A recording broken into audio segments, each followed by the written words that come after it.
Bonjour François Asselineau. Quelle est votre analyse des attentats de Paris? Bonjour à tous. Nous sommes aujourd'hui le mardi 17 novembre 2015. Depuis le dernier entretien d'actualité, des événements extrêmement tragiques ont eu lieu à Paris. Je n'ai pas besoin d'insister, tout le monde en a entendu parler. Que dire sur ces événements qui ne soient pas des banalités? Bien sûr, comme tout le monde, j'ai été extrêmement touché par ces informations. Je le dis d'autant plus d'ailleurs que j'habite à quelques centaines de mètres de l'endroit où ça s'est passé, puisque c'était dans à peu près tout aux alentours du 11e arrondissement. Je passe très régulièrement devant le Bataclan et je connais un professeur, enfin je ne le connais pas personnellement, mais je sais qu'un des professeurs du lycée où était mon fils est mort dans ces événements. Notre première pensée à tous, bien entendu, va au recueillement, au respect des victimes, et puis à une grande compassion à la fois pour les victimes et surtout pour les survivants. Moi, je pense aux parents qui ont perdu un enfant, je pense aux frères et sœurs qui ont perdu une sœur ou un frère, je pense aux gens qui ont perdu un ami, voire un père ou une mère. C'est épouvantable. Voilà. Donc, évidemment, toutes nos pensées vont vers les victimes et leurs entourages.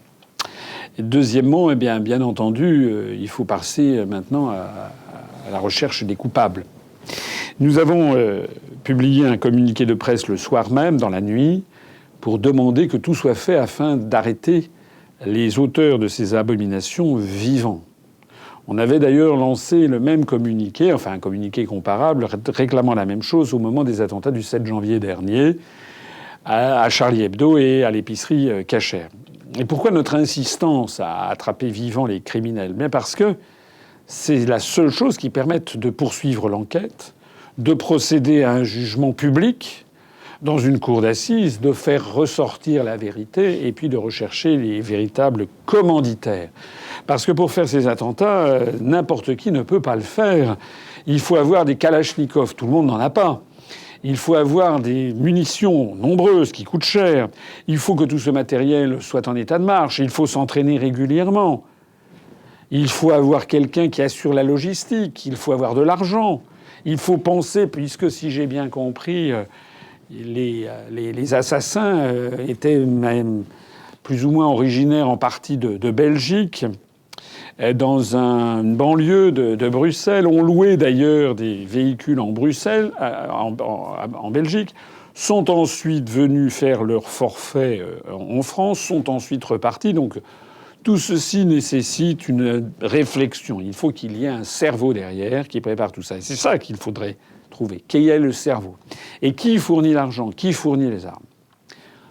Malheureusement, force est de constater que, là encore, semble-t-il, quasiment tous les assassins sont morts lors de ces opérations. Il paraît qu'il n'y en a qu'un seul qui est en cavale. Il faut espérer qu'on va pouvoir le reprendre vivant, lui, pour une fois, pour remonter ces filières.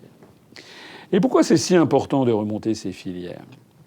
Eh bien parce que beaucoup de gens en France trouvent que c'est pas clair, ils ont raison. Ils ont raison de trouver que ça n'est pas clair, parce que cet État islamique dont on nous parle, l'État islamique, c'était quelque chose qui s'est autoproclamé, État islamique. Ce sont en fait des bandes d'assassins. Et cet État islamique, comment fait-il pour assurer ses fins de mois? De quoi vit-il? Où se situe-t-il? De quoi est-il composé? Qui donne les ordres?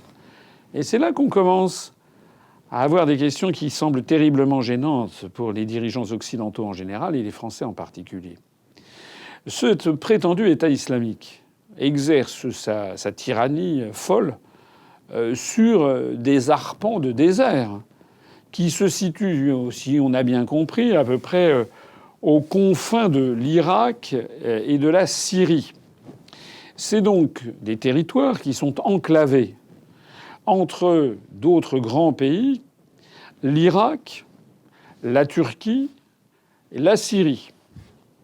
Donc il y a déjà une première question qu'il faudrait se poser, c'est savoir d'où est-ce que cet État islamique tire ses subsides, tire ses ressources.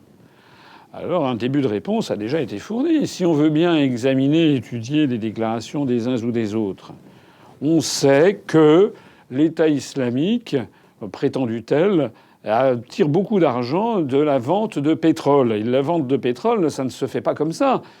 Ce sont des ventes qui sont continuelles. Il faut donc avoir des marchés sur longue période. Il semble d'ailleurs que la Turquie joue un rôle tout à fait important dans l'achat de ce pétrole à l'État islamique et dans le fait de payer les responsables. Or, j'observe que la Turquie est un pays qui est membre de l'Organisation du traité de l'Atlantique Nord, de l'OTAN depuis 1955, qui est un grand allié des États-Unis, allié au point que les États-Unis demandent et exigent que la Turquie entre dans l'Union européenne, ce qui d'ailleurs est programmé. Or, la Turquie, donc, sous Erdogan, apparaît comme l'un des principaux soutiens financiers de l'État islamique. Il y a deux autres soutiens financiers, pas seulement financiers, mais qui fournissent, si l'on comprend bien, des armes. C'est l'Arabie saoudite et le Qatar. Le Qatar, c'est rien. C'est une péninsule de sable qui a la chance de se trouver sur un gisement absolument géant de gaz dans le golfe arabo-persique. C'est une famille qui exerce une tyrannie folle, mais que personne, bien entendu, en Occident ne proteste contre la dictature au Qatar, puisqu'en fait, le Qatar investit en France. Paraît-il qu'il faut s'en féliciter, alors qu'on cède au Qatar tous nos bijoux de famille. Le dernier en date étant d'ailleurs le Centre culturel français à Vienne, en Autriche, qui était un palais du XVIIIe siècle merveilleux, qui a été vendu là pour quelques dizaines de millions d'euros au Qatar. Et puis le troisième larron, c'est l'Arabie saoudite, qui là, c'est un grand pays avec 22-24% des réserves mondiales prouvées d'hydrocarbures. L'Arabie saoudite, qui est en fait une dictature et une tyrannie comme il n'y en a pratiquement aucune dans le monde. C'est un pays qui est sous le joug d'une dynastie qui vit comme au Moyen-Âge, qui interprète, depuis le fondateur de la dynastie wahhabite, qui interprète l'islam d'une façon extrêmement rigoriste, au pied de la lettre, si j'ose dire, en appliquant la charia. L'interprétation du message coranique tel que le pratique le régime saoudien n'est pas très diffusée dans le monde musulman. Il n'y a pas plus de 10% des musulmans qui sont d'accord avec cette interprétation ultra-rigoriste. Ultra-rigoriste d'ailleurs, mais ultra-rigoriste avec une hypocrisie générale. Pourtant, le Coran condamne ce qu'il appelle dans une sourate al-munafiqun, c'est-à-dire les hypocrites. Tout le monde sait que les dirigeants saoudiens sont les premiers à faire bombance, à boire de l'alcool. Et on a même arrêté un prince ces jours-ci au Liban avec je ne sais plus combien de tonnes de drogue qui est arrivé. C'est un pays sous un joug obscurantiste épouvantable qui pratique la charia, donc qui lapide la femme adultère, coupe la main du voleur, et on n'en parle absolument jamais dans les médias occidentaux. Pourquoi ? Tout simplement parce que les États-Unis disposent d'environ 40 à 50 000 soldats et soutiennent à bout de bras cette tyrannie féroce. Lorsque l'on voit que les Occidentaux ont eu le culot de dénoncer le régime de Bachar el-Assad comme étant un régime tyrannique, je ne dis pas que le régime de Bachar el-Assad est une démocratie merveilleuse. Ça, c'est bien entendu. Quoique, moi, je me suis rendu en Arabie saoudite et en Syrie et aussi en Irak, il y a déjà un certain nombre d'années, je peux témoigner que la vie quotidienne était infiniment plus agréable en Syrie sous le régime de la famille Assad. Moi, j'étais allé sous le règne du père Hafez el-Assad, ou sous la férule tyrannique de Saddam Hussein, que ce n'était le cas en Arabie saoudite. Passons. Ce sont donc des alliés de l'Occident qui, semble-t-il, contribuent très largement au soutien financier et à l'approvisionnement en armes de l'État, du prétendu État islamique.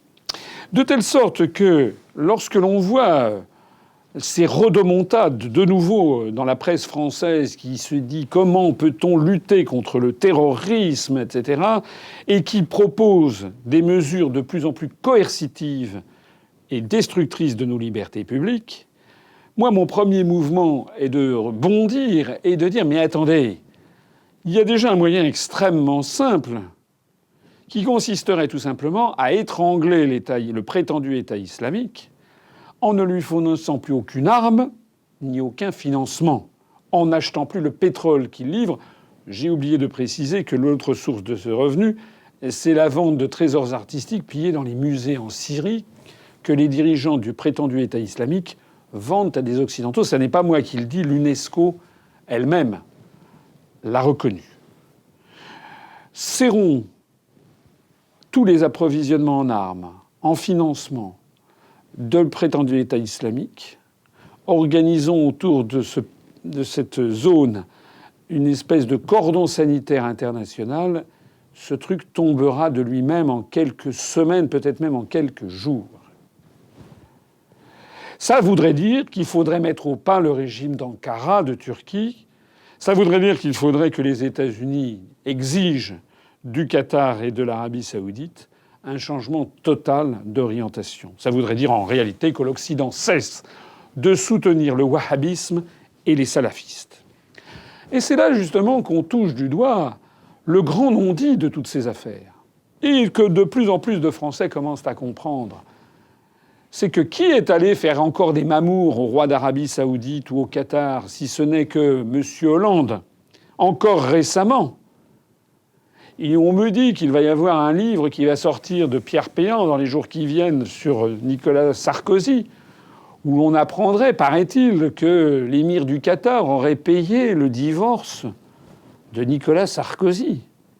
Mais où est-ce qu'est tombée la République française ? Comment est-ce que l'on peut avoir des prétendus chefs d'État de la République française qui fricotent avec des dirigeants qui sont des dictateurs énormes ?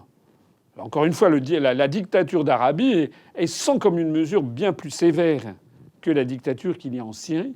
Comment peut-on avoir des présidents de la République française qui s'abaissent, qui abaissent leur personne et la dignité de leur fonction avec ces alliances contre nature ? Alors, comme si tout cela ne suffisait pas à jeter une espèce d'ambiguïté et de flou incroyable sur ces histoires, on a bien le sentiment que depuis maintenant de nombreux mois, l'OTAN et les États-Unis envoyaient des bombinettes, si j'ose dire. Comment ?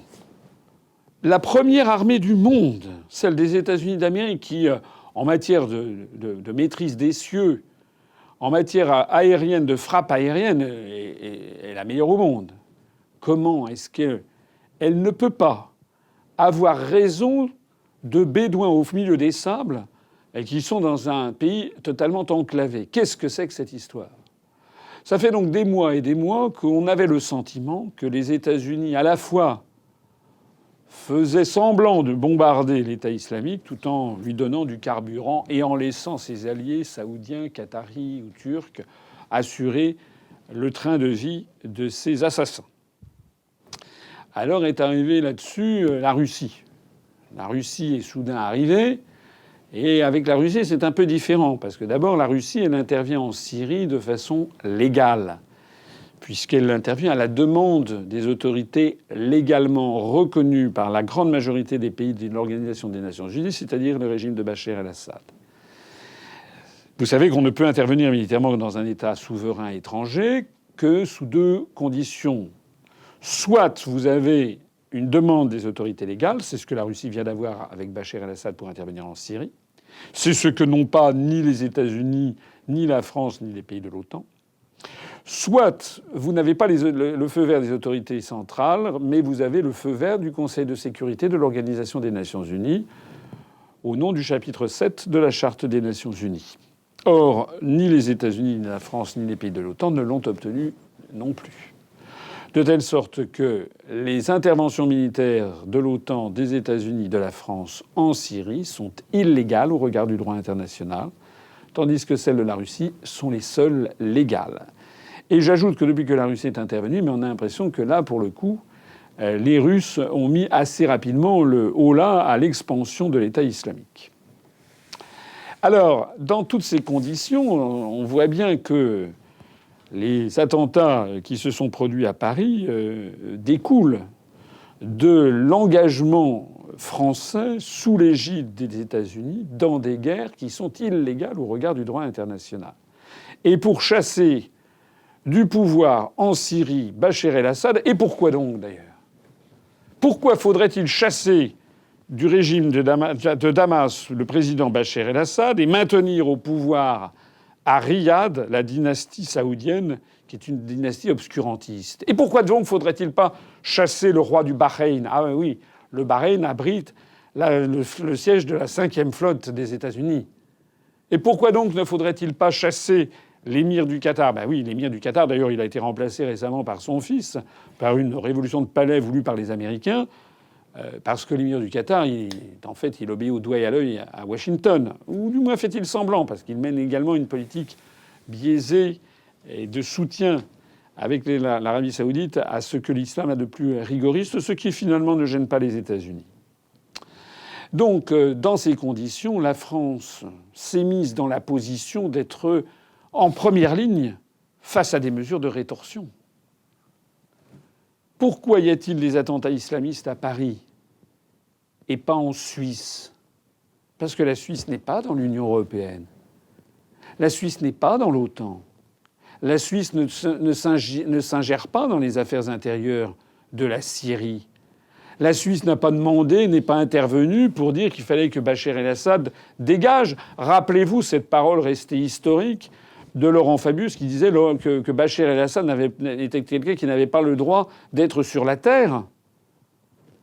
Donc, la politique étrangère incroyablement inconséquente des dirigeants français est la cause numéro 1 du fait que notre pays soit pris pour cible désormais par des attentats aveugles. Bien entendu, ça n'excuse en aucun cas les attentats aveugles. Bien entendu, il faut que tout le monde se mobilise pour les en empêcher. Mais il faut bien comprendre que si nous poursuivons cette politique démente, eh bien, nous aurons encore et encore des attentats et peut-être plus graves. Ce n'est d'ailleurs pas moi qui le dis. C'est M. Manuel Valls, le Premier ministre en personne, qui, avec un cynisme consommé, s'est permis de dire qu'il y aura de nouveau des attentats.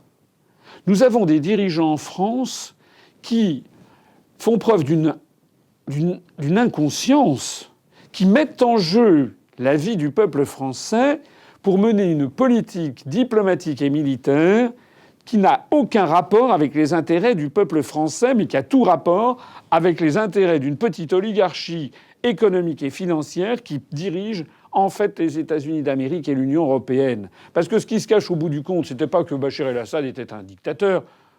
Les soutiens de l'Arabie saoudite ne vont pas chipoter. Non.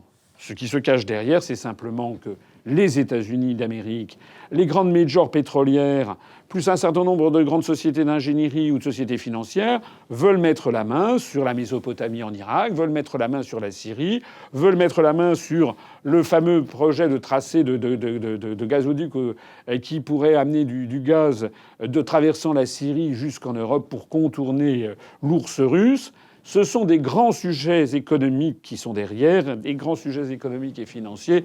Et pour les populations, on agite de vagues propositions, de vagues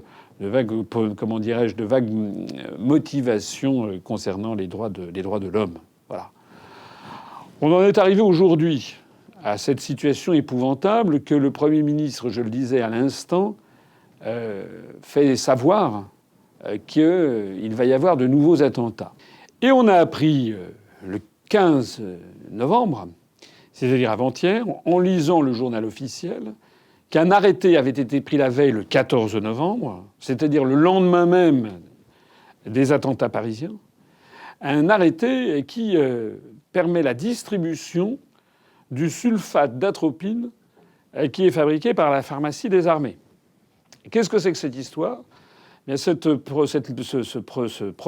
produit pharmaceutique, le sulfate d'atropine, est le seul antidote qui existe à ce que l'on appelle les armes chimiques de guerre, et notamment du gaz sarin, qui est une espèce de neurotoxique très très très puissant, qui peut être 500 fois plus puissant que du cyanure. Et alors, ce qui est extraordinaire, c'est que dans cet arrêté ministériel, il est mentionné dans les considérants, comme on dit dans le terme de juriste, considérant qu'il va y avoir des chefs d'État qui vont se réunir à partir du 29 novembre à Paris pour la tenue de la COP 21, donc ce sommet là sur l'environnement et sur les émissions de gaz à effet de serre, considérant qu'on n'a pas assez de cet antidote, considérant qu'il y a un risque d'attentat et que si un attentat se produit, il pourrait y avoir un nombre considérable de victimes. Je rappelle que les expériences que l'on a de ce gaz sarin, qui d'ailleurs est interdit, en fait, selon les normes internationales, c'est une résolution des Nations Unies, la résolution 687, qui interdit ce gaz, mais il y a certainement des réserves de ce gaz sarin qui sont détenues ici ou là. La meilleure preuve, c'est que Saddam Hussein l'avait utilisé contre sa propre population. Il y avait eu quelque chose comme 5000 morts. La meilleure preuve, alors c'est pour la preuve que Saddam Hussein est un boucher, mais ça n'est pas forcément une justification pour aller le renverser, au soit dit en passant, puisque maintenant qu'il a été renversé, on compte l'intervention militaire des États-Unis et de l'OTAN pour plus de 1 200 000 morts. Le gaz sarin avait été utilisé dans le métro de Tokyo par la secte Aoum, avait fait quelque chose comme 12 ou 13 morts et 5 500 blessés. Et dans la banlieue de Damas, il n'y a pas très longtemps, en 2013, au moment où se développait la guerre civile en Syrie, il y a eu des tirs de gaz sarin. Alors là, le régime d'un côté, l'opposition de l'autre se renvoie la responsabilité, mais il y aurait eu, les estimations varient entre 350 et quelque chose comme 1730 morts avec ce gaz sarin. Eh bien donc, on apprend à la lecture du journal officiel que le gouvernement envisage, à titre de mesure de précaution, eh bien que comme il n'y a pas assez de sulfate d'atropine, eh bien que celui qui est fabriqué par la pharmacie des armées et dont dispose le ministère de la Défense puisse être en cas d'urgence distribué dans tous les hôpitaux, et on pense évidemment plutôt les hôpitaux de Paris et de l'Île-de-France, puisque c'est à Paris que se tiendra la COP 21. Alors, quand on a publié ça sur la page Facebook, j'ai été éberlué de voir, heureusement il y a eu énormément, la très grande majorité des internautes a approuvé cette information, a bien compris l'importance de cette information. J'ai été quand même éberlué de voir un certain nombre d'internautes qui disaient « Mais comment ça? Vous faites du catastrophisme, c'est pas bien, vous ameutez la population. » Mais non d'une pipe, c'est pas moi qui ai rédigé l'arrêté ministériel, ni rédigé les considérants. Pourquoi est-ce que nous avons informé, nous lecteurs, de cette affaire? C'est parce que, bien entendu, ça prouve que le gouvernement essaie de prendre des mesures de précaution. Mais ça prouve aussi que le gouvernement préfère maintenir une politique étrangère, diplomatique et militaire insensée qui nous met aux premières lignes des menaces d'attentats, plutôt que de protéger sa propre population. Parce qu'il y a quelque chose sur lequel il faudrait revenir aussi, c'est que on ne peut pas assurer une protection des populations à 100%, c'est impossible. Même dans les régimes les plus surveillés d'un point de vue policier. Je pense par exemple à l'Allemagne hitlérienne. Sous l'Allemagne hitlérienne, il y avait des attentats. Il y en a même eu un. En 1944, dans la tanière du Loup, c'était dans le bunker d'Hitler en Prusse orientale, contre Hitler lui-même.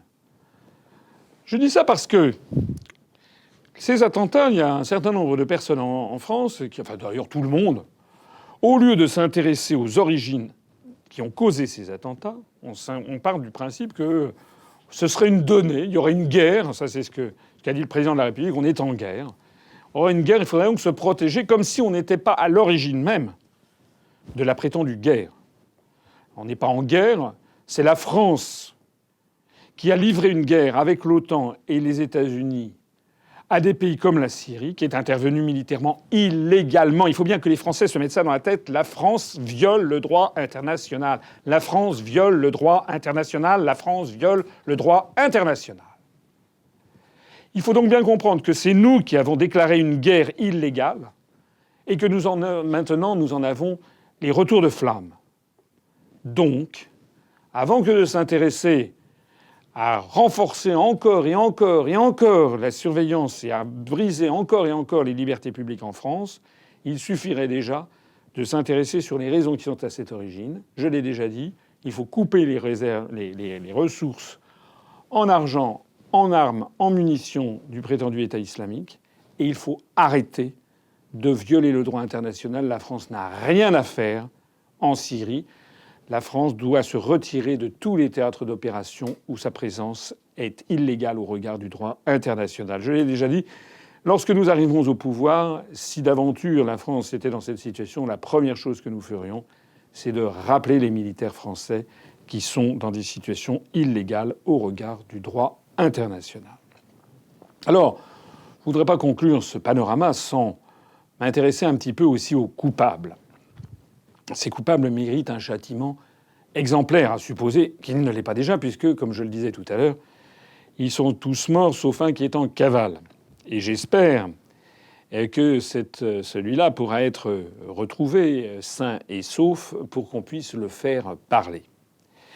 Mais au-delà de cela, je vois fleurir ici ou là des propos incroyables de gens qui veulent remettre en cause toutes les libertés publiques en France, prendre des mesures comme ça, ce sont des propos de café du commerce, des propos de comptoir.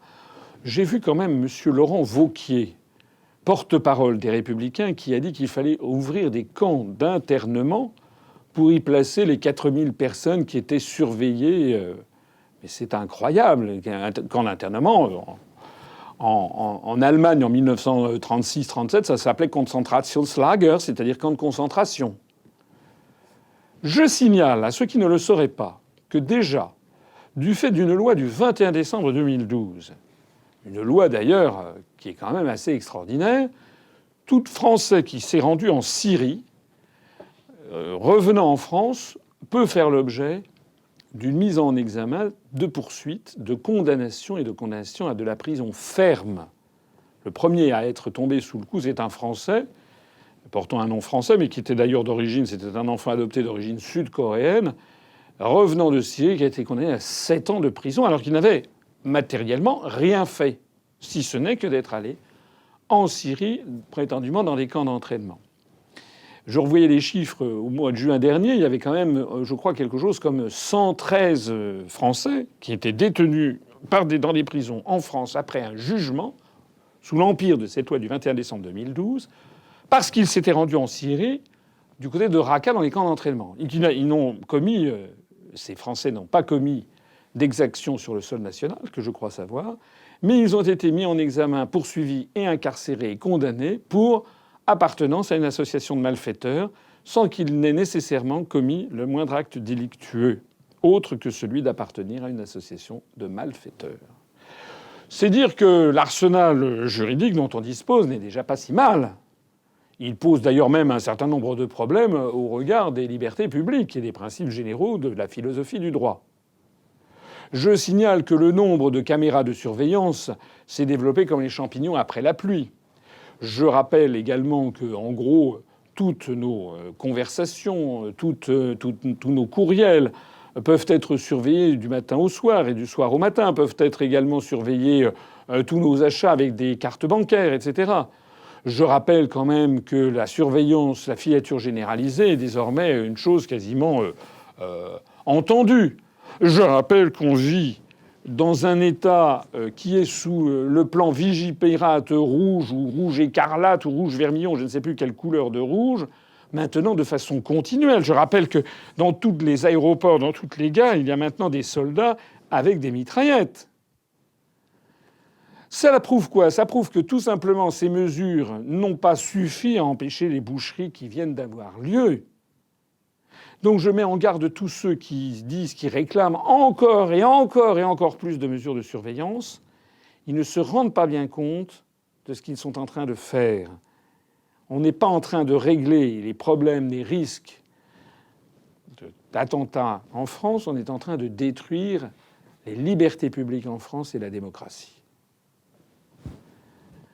Un dernier mot sur les paumés, là. Ce sont des Français ou des Belges, souvent entre deux cultures. Pas toujours, hein. C'est pas toujours des Maghrébins, hein. Contrairement à les gens pensent que voilà, ce sont les gens. Il y a un certain courant de pensée sur la scène politique française situé à l'extrême droite qui a tendance à assimiler tous les assassins, c'est forcément des Maghrébins pour eux, et puis toutes les victimes seraient forcément des Français de souche chrétiens. C'est pas vrai. Force est de constater, il faut quand même le rappeler, que parmi les personnes assassinées au Bataclan, il y avait des Français d'origine maghrébine et qui étaient musulmans.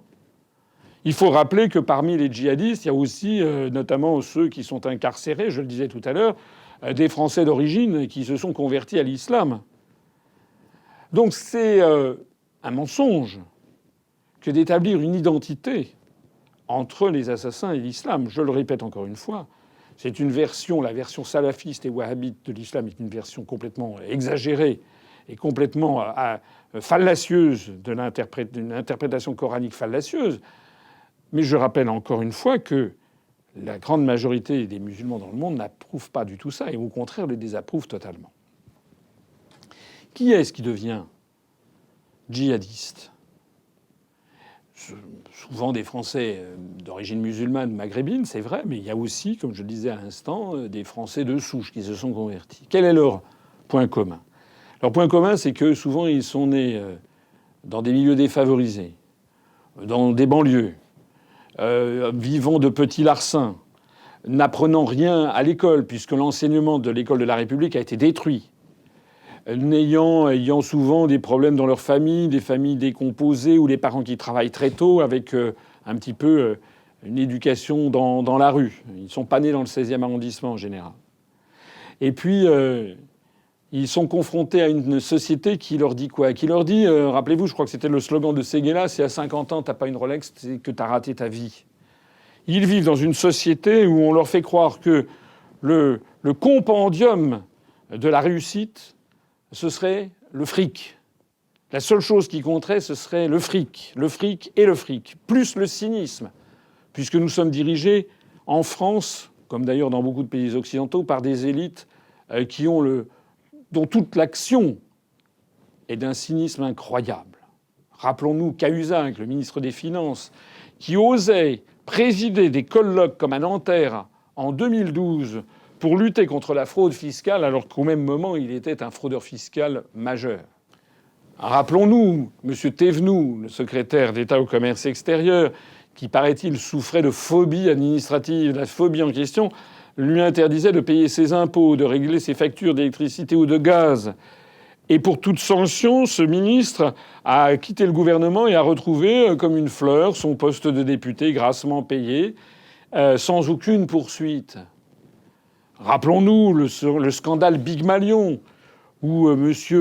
Sarkozy a dépassé de 20 millions d'euros les sommes autorisées pour faire une campagne à l'élection présidentielle.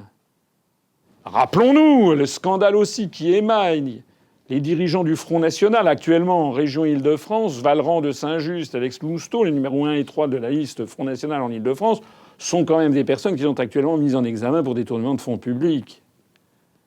Regardons ce qu'est la société telle qu'elle se présente à la jeunesse aujourd'hui, avec des dirigeants politiques qui sont soit complètement corrompus, soit qui jouent le jeu des États-Unis d'Amérique. Une société où on présente constamment comme modèle, si on peut appeler ça un modèle, la société américaine, où l'on n'existe que si on tire dans le tas. Regardons les jeux vidéo, regardons les séries télévisées, regardons les films qui nous proviennent d'outre-Atlantique et qui sont d'une violence absolument inouïe. La société qui nous vient des États-Unis d'Amérique est une société d'une violence extrême. Alors effectivement, il y a eu un carnage en France, mais les États-Unis d'Amérique sont un pays où le carnage est permanent entre Américains eux-mêmes. Depuis le début de cette année 2015, du 1er janvier jusqu'au 17 novembre 2015, il y a eu plus de 40 000 personnes aux États-Unis qui ont été tuées ou blessées par des tirs, par des fusillades. Et là-dessus, il y a quasiment 300 mass shootings, comme on dit, c'est-à-dire 300, pratiquement un par jour, fusillades meurtrières ou qui mettent en jeu à la fois un tireur et plus de 4 personnes. Il y a des centaines et même des milliers d'enfants de moins de 18 ans qui ont été tués ou blessés par des fusillades aux États-Unis. Voilà l'univers en gros qui est présenté à des jeunes désœuvrés. Alors dans ces conditions, eh bien, c'est très facile pour quelqu'un qui a de l'argent, qui a des moyens, d'essayer de distraire certains de ces jeunes et de leur faire croire qu'ils vont avoir une vie de héros. C'est la raison pour laquelle nous devons chercher les commanditaires. Et à cette occasion, et je terminerai mon propos ici, c'est que ça n'est pas parce qu'on a trouvé des coupables, et que probablement ce sont des coupables, effectivement, qui professent un islamisme comme ça d'apparence et qui viennent de l'État islamique, ça n'est pas pour autant qu'on a réglé le problème. Je voudrais citer ce grand dramaturge de la Grèce antique, Euripide, qui disait « Le temps révèle tout, c'est un bavard qui parle sans qu'on l'ait interrogé ». Il faudra des mois, sans doute des années, 5 ans, 10 ans, 20 ans, 30 ans peut-être, 100 ans, peut-être même ne le saura-t-on jamais, pour comprendre dans toutes leurs composantes tous les tenants et tous les aboutissants des événements que nous vivons aujourd'hui. Je voudrais prendre un exemple. Je conseille à tous les internautes qui sont intéressés de se rendre sur Internet et d'aller consulter le journal Le Monde du 21 juillet 2014. C'était l'année dernière. Ils y trouveront un article faisant référence à une étude d'une organisation non gouvernementale américaine qui s'appelle Human Rights Watch, c'est-à-dire Observatoire des droits de l'homme.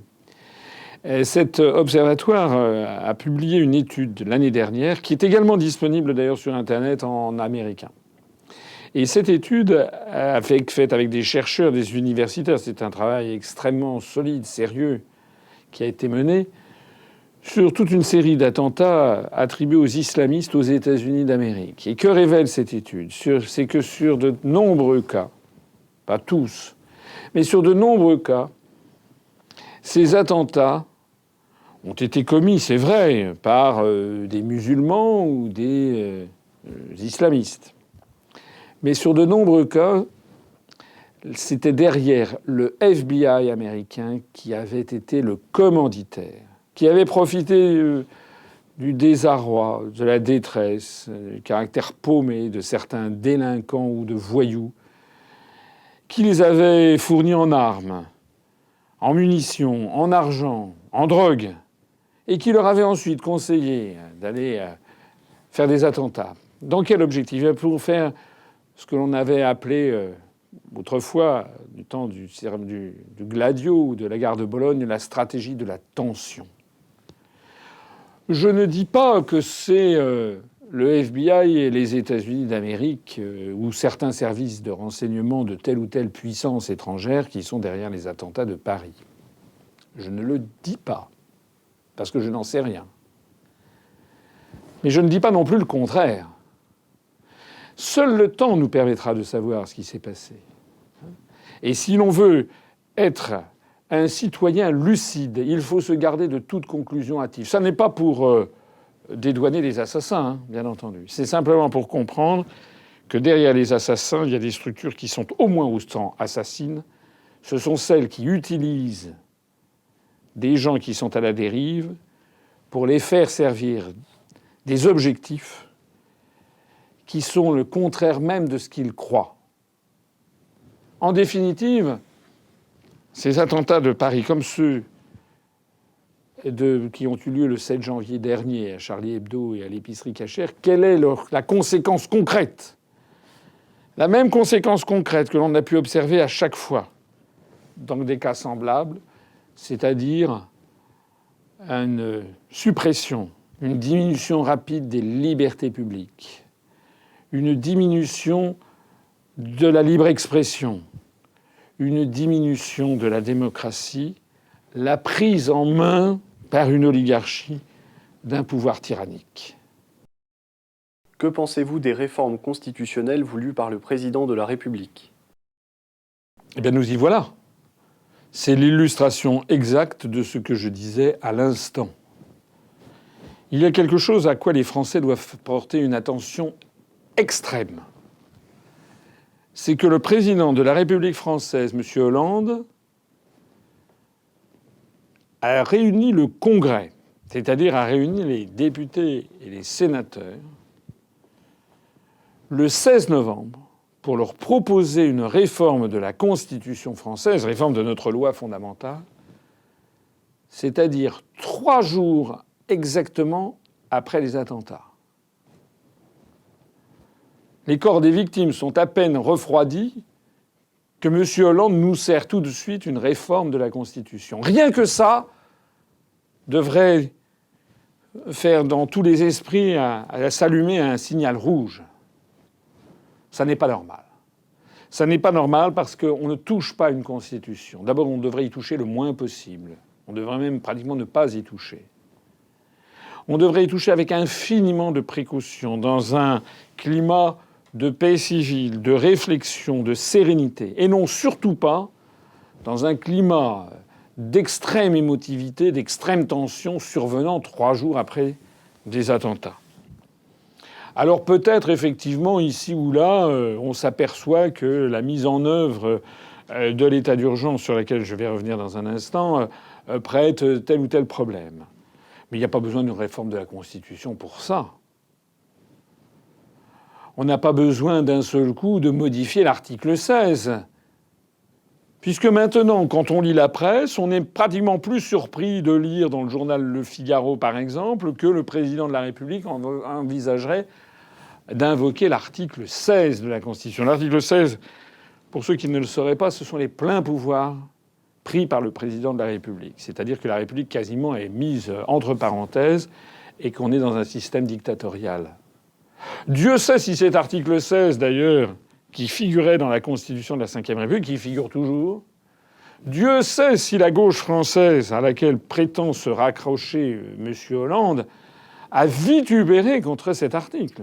C'était l'abomination de la désolation. C'était une époque où François Mitterrand écrivait un livre qui s'appelait « Le coup d'État permanent » pour dénoncer le plein pouvoir donné au président de la République française sous la Ve République d'après lui en temps normal et le risque de dérive fascisante si cet article 16 était mis en application.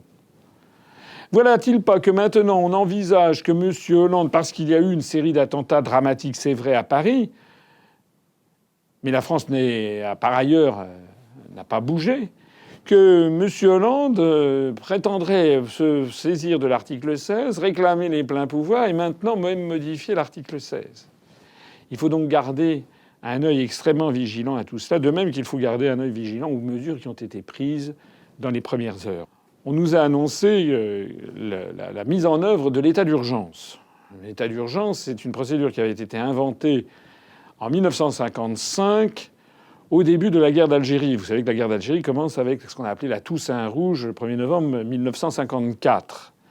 Donc en 1955 est définie la procédure dite de l'état d'urgence. Bien. Donc François Hollande a décrété l'état d'urgence. C'est un décret en Conseil des ministres qui s'est réuni le soir même, dans la nuit, vers 2 heures du matin. Et état d'urgence. L'état d'urgence qui a été décidé sur l'ensemble de la France métropolitaine et la Corse. C'est quand même beaucoup. Je rappelle que la dernière fois qu'il y avait eu l'état d'urgence proclamé, c'était en 2005, au moment des émeutes de banlieue, et qu'il y avait eu 25 départements qui avaient été concernés. Alors on nous a expliqué que c'était obligatoire que ce soit sur la France entière parce que quoi ? Parce que les terroristes pourraient circuler. Oui, mais les terroristes, ils peuvent aussi circuler à travers l'espace Schengen. Et d'ailleurs, le président de la République, dans sa grande sagesse, le soir même, a dit qu'on fermait les frontières. C'était les premiers communiqués provenant de l'Élysée, fermeture des frontières. Moi, j'étais debout, je veillais, je regardais ces événements. J'ai quand même trouvé ça extraordinaire. Fermeture des frontières, ça veut dire qu'il n'y a plus d'avions qui décollent de Roissy ou d'Orly, ou pratiquement plus, sauf pour les vols intérieurs, qui sont devenus extrêmement minoritaires. Ça veut dire qu'on ne franchit plus la frontière, par exemple, avec la Belgique. Parlons-en, justement. Comment est-ce possible ? C'était pas possible, tout simplement, parce que M. Hollande avait dicté quelque chose que tel Ubu-Roi avait dit voilà, on ferme les frontières, puis après il s'est rendu compte que ça n'était pas possible sous l'empire de l'espace Schengen, puisque nous avons retiré toutes les guérites, tout ce qui était autrefois les bureaux de douane, les bureaux de la police de l'air et des frontières, ça n'existe plus. Il y a maintenant une autoroute qui passe comme si de rien n'était de la France à la Belgique, on ne se rend même pas compte qu'on change de pays.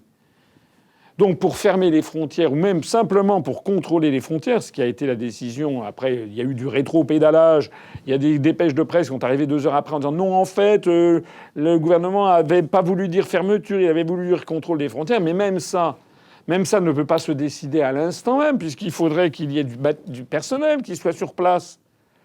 Le simple fait que d'un seul coup de réinstaurer des contrôles aux frontières, ça nécessite quelques heures minimum pour trouver, je ne sais pas moi, une compagnie de CRS ou bien une brigade de policiers de la police de l'air et des frontières que l'on va mettre comme ça à 2 heures du matin, de toute affaire cessante, ou à toutes les frontières terrestres de la République.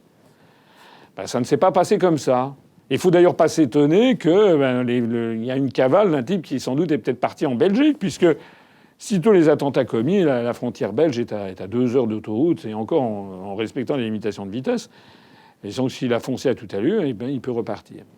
Ça me permet d'ailleurs au passage de souligner l'incroyable médiocrité de réflexion, l'absence totale de réflexion des gens qui font semblant de nous gouverner. Monsieur Hollande, voici 2 mois, était là, le porte-parole, le chantre de l'accueil des migrants par milliers, dizaines de milliers, avec Angela Merkel. Et puis, il y a encore quelques jours, la Commission européenne annonçait que l'Union européenne allait accueillir 3 millions de migrants d'ici 2017. Puis alors, circuler, il n'y a rien à voir. Enfin, si un peuple avait dit, mais quand même, est-ce que vous croyez que c'est tout à fait normal dans le cadre actuel, avec le chômage extraordinaire? On était foudroyés comme si on posait des questions invraisemblables. Et puis voilà maintenant que M. Hollande veut fermer les frontières. Les mêmes qui nous reprochent à nous, quand on dit qu'il faut sortir de l'Union européenne, de vouloir fermer les frontières, ce qui n'a jamais été le cas. Nous, on a dit simplement qu'on soumettra au référendum des Français le maintien ou non dans l'espace Schengen, mais on peut très bien être en dehors de l'espace Schengen et ne pas fermer les frontières. C'est le cas du Royaume-Uni. Le Royaume-Uni, l'Irlande sont des pays qui ne sont pas dans l'espace Schengen, qui contrôlent les flux de personnes qui entrent et qui sortent de leur territoire national, comme d'ailleurs c'est le cas de 95% des pays du monde. Et c'est pas pour autant que les frontières sont fermées. En attendant, les mêmes qui nous reprochaient d'être des gens complètement ahuris, ne connaissant rien au monde, parce qu'on veut sortir de l'Union européenne, les mêmes maintenant décrètent la fermeture des frontières, alors qu'ils disaient le contraire il y a 15 jours. Enfin, tout ça montre l'absence totale de réflexion stratégique. Tout ça montre en définitive que nous sommes dirigés par des gens qui sont à la fois des traîtres et des médiocres. Comment se déroule votre campagne électorale ?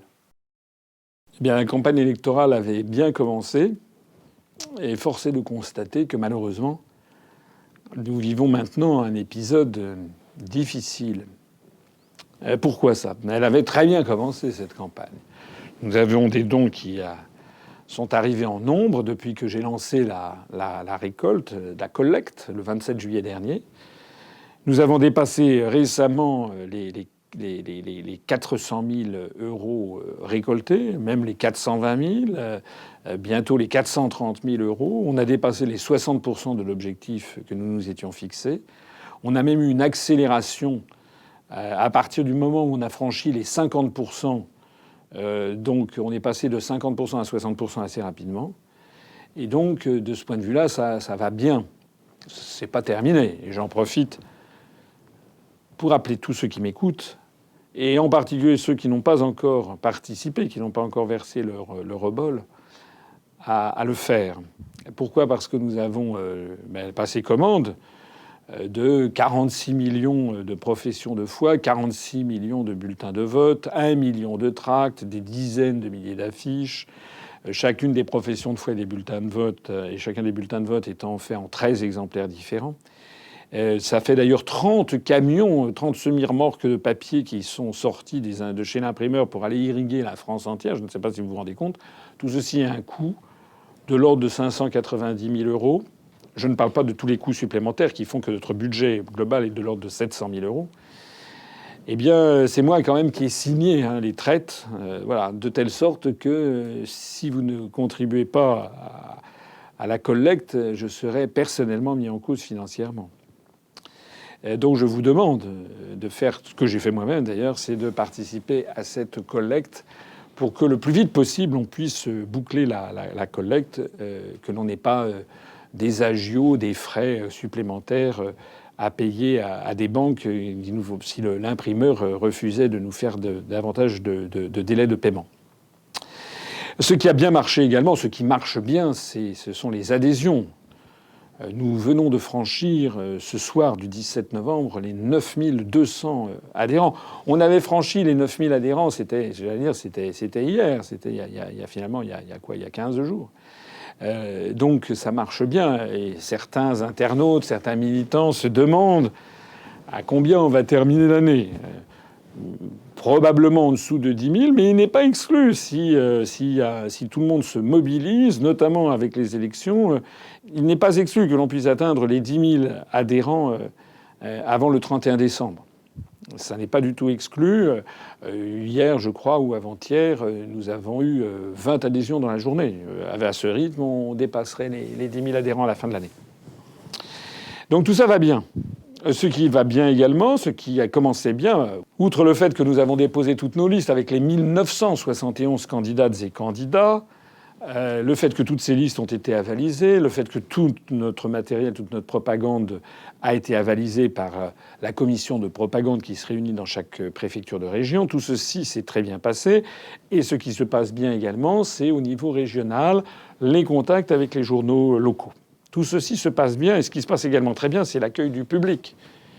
Franchement, nous sommes portés par le vent de l'histoire. On est donc très bien accueillis en général par le public, et beaucoup de gens sont ravis de découvrir que nous existons, parce que c'est en fait ce qu'ils cherchaient, un mouvement totalement nouveau, qui ne soit lié ni à l'extrême droite, ni à l'extrême gauche, ni même à la droite et à la gauche. C'est un mouvement sorti du peuple français, un mouvement citoyen qui se préoccupe du bien-être des Français, de la chose publique, de la res publica, de la République, avec des têtes nouvelles, avec des gens honnêtes, des gens droits, sérieux, compétents, scrupuleux. Parce que c'est ainsi que nous sommes, et je ne parle pas de moi. Moi aussi, bien sûr. Mais je ne parle pas de moi, je parle de tous les cadres, de tous les adhérents, de tous les militants, et Dieu sait si j'en rencontre beaucoup en ce moment, à travers tout le pays, les gens qui sont à l'UPR, la structure, l'ossature de notre mouvement est admirable. Ce sont des Françaises et des Français qui se sont mobilisés, qui se mobilisent pour sauver la patrie du désastre. Donc tout allait pour le mieux, sauf que voilà, les attentats qui ont eu lieu ont amené le gouvernement à prendre cette double décision absolument scandaleuse. La première, c'est de décréter l'état d'urgence sur tout le territoire national. La seconde, c'est de maintenir les élections à la date prévue du dimanche 6 décembre. C'est la conjonction de ces deux décisions qui est scandaleuse. Pourquoi ? Parce que si l'on estime que les circonstances ne se prêtent pas à faire une campagne électorale, si l'on estime que les choses sont trop graves, qu'il y a besoin de réflexion sur l'avenir du pays, qu'il faut serrer les coudes face à des attentats, etc. Si l'on estime que faire dans ces conditions une campagne électorale serait chose oiseuse, futile, superficielle, eh bien à ce moment-là, il faut en tirer les conséquences, il faut annuler les élections. Il faut prendre une loi qui reporte de 3 mois ou de 6 mois les élections. Très bien. C'est la première possibilité. La deuxième possibilité, si l'on ne peut pas, parce que les délais sont trop courts, ou si l'on ne veut pas supprimer les élections, les reporter de 6 mois, si l'on veut les maintenir à la date prévue des 6 et 13 décembre, alors il faut mener une campagne électorale normale. Il faut que tous les partis politiques puissent mener leur campagne électorale, certes dans des conditions tristes, de tristesse générale, de deuil national, mais il faut que tous les candidats, toutes les listes puissent se présenter à armes égales devant les médias. C'est pas ça qui a été décidé, d'une façon extrêmement vicieuse. Le gouvernement a donc décidé de maintenir les élections à la date du 6 décembre, mais a décidé, en vertu de l'état d'urgence, de demander au préfet de prendre des arrêtés préfectoraux pour interdire telle ou telle réunion publique. Et puis également a mis la main sur les médias, supposé qu'il ne l'avait pas déjà.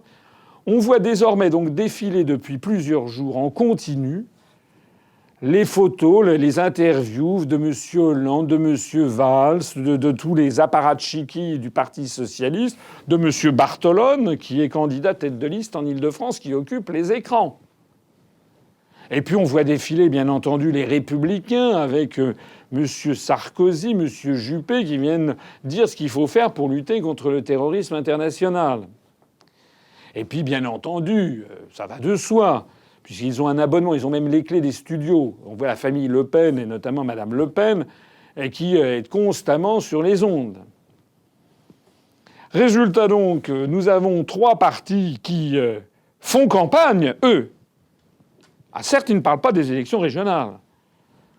D'ailleurs, j'avais déjà dénoncé le fait qu'on nous bassinait avec les programmes régionaux qui n'intéressent pas les Français. Alors nous avons un programme régional comme tout le monde, mais ça n'intéresse pas les Français. J'avais dit, et je le confirme, et d'ailleurs les événements le confirment, qu'en réalité, les choix seront faits selon des critères nationaux. Et donc, il y a toute une série de partis politiques. On n'est pas les seuls, c'est exact, mais nous sommes dedans, qui sont désormais, qui n'ont plus accès à rien dans les grands médias. Alors nous, c'était déjà le cas avant, c'est encore pire maintenant, on a droit à rien. Et qui, en plus de ça, n'ont même pas le droit de se réunir. C'est l'épisode exact dans lequel nous sommes en ce moment. Aujourd'hui même, 17 novembre, je devais passer pendant 3 minutes au journal de 19h, qui est assez écouté, de France 3 Île-de-France. 3 minutes. C'eût été la première fois depuis 8h30. Reconnaissez que c'était un jour à marquer d'une pierre blanche. 3 minutes. Eh bien, ça a été supprimé par France 3 Île-de-France par respect pour les victimes. De qui se moque-t-on ? Je devais passer demain soir, 18 novembre, sur iTélé, un débat animé par Mme Audrey Pulvar, auquel était également conviée Clémentine Autain, de Ensemble, une espèce de groupe de la nébuleuse du Front de gauche, de Pierre Larouturou du parti Nouvelle Donne, et de Mme Isabelle Bordry, qui est vice-présidente de Nous Citoyens. On me faisait débattre un peu avec des seconds couteaux, mais enfin, comme dit le proverbe, à cheval donné, on ne regarde pas les dents.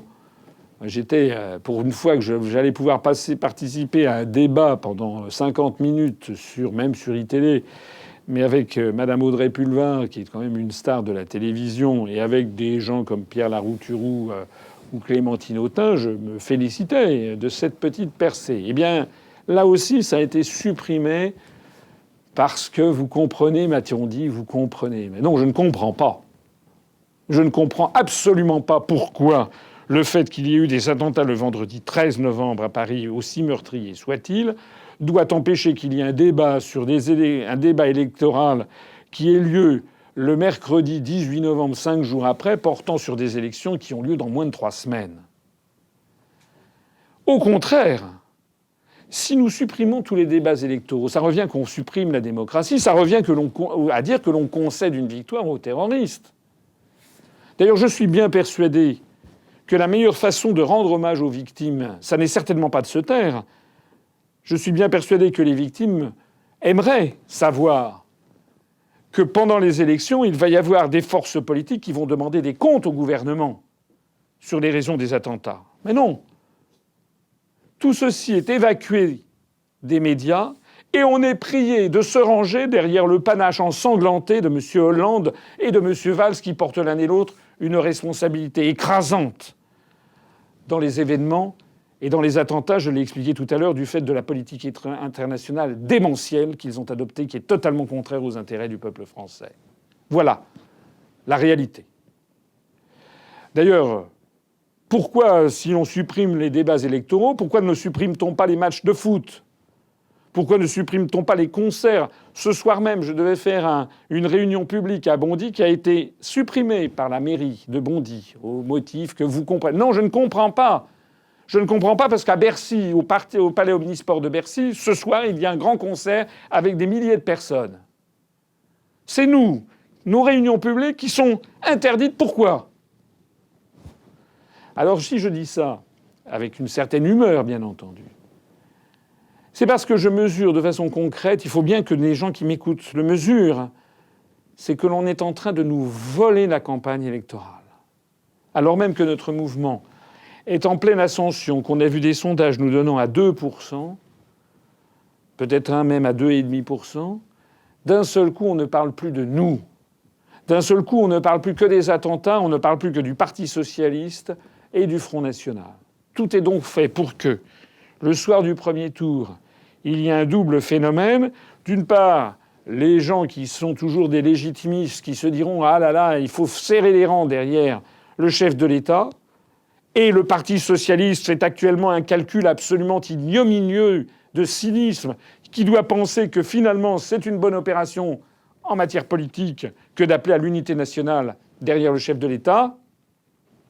Et d'autre part, les personnes qui sont motivées toujours par le rejet de l'autre, le rejet des immigrés, etc., et les solutions expéditives, Yaka, Faucon, eux, vont se mettre à voter pour le Front national. C'est l'objectif qui est poursuivi par l'oligarchie. On voit d'ailleurs que le Front national est main dans la main avec les Républicains et avec le Parti socialiste dans ces opérations, réclamant plus encore et plus encore d'atteinte aux libertés publiques, réclamant la guerre, etc. Plus question, enfin il n'est jamais question d'ailleurs dans les propos de Madame Le Pen, de l'Union européenne, de l'euro, de l'OTAN, tout ceci est passé par pertes et profits. Voilà la situation dans laquelle nous sommes. La situation, elle n'est pas brillante. La situation, elle est extrêmement grave. Si ce qui se passe en ce moment en France arrivait en Russie ou en Chine, si on apprenait qu'en Russie, il y a des élections générales et qu'à 18 jours des élections, les partis d'opposition sont interdits de toute antenne et n'ont plus le droit de réunion publique, pendant que le parti au pouvoir passe son temps à occuper toutes les radios et les télévisions, on crierait, et à juste titre, au scandale démocratique. En réalité, la France est en train de devenir une dictature qui ne dit pas son nom. Toutes les analyses que j'ai pu faire depuis 8 ans et demi, hélas, sont en train de se confirmer à grande vitesse. Je lance un appel solennel à toutes celles et à tous ceux qui m'écoutent ce soir de prendre toute la mesure de la gravité des événements en cours. Les réformes constitutionnelles que le président de la République prétend faire avalisées à la hâte dans une atmosphère d'émotion, avec une pseudo-opposition pour rire, sont porteuses des pires dérives potentielles. La situation dans laquelle se déroule la campagne électorale actuellement est une honte, n'a aucun précédent dans l'histoire de la République, puisque, en réalité, toute opposition sérieuse aux dirigeants en place est muselée comme jamais elle n'a pu être muselée auparavant. La solution maintenant, elle est dans nous. Il faut absolument que toutes celles et tous ceux qui m'écoutent aillent faire la promotion de notre mouvement autour d'eux, expliquer ce qui arrive, expliquer qu'il n'y a plus de débat à la télévision, que nous sommes interdits des grandes antennes de télévision, de radio, et que pourtant c'est nous qui portons l'espoir de la libération de la France.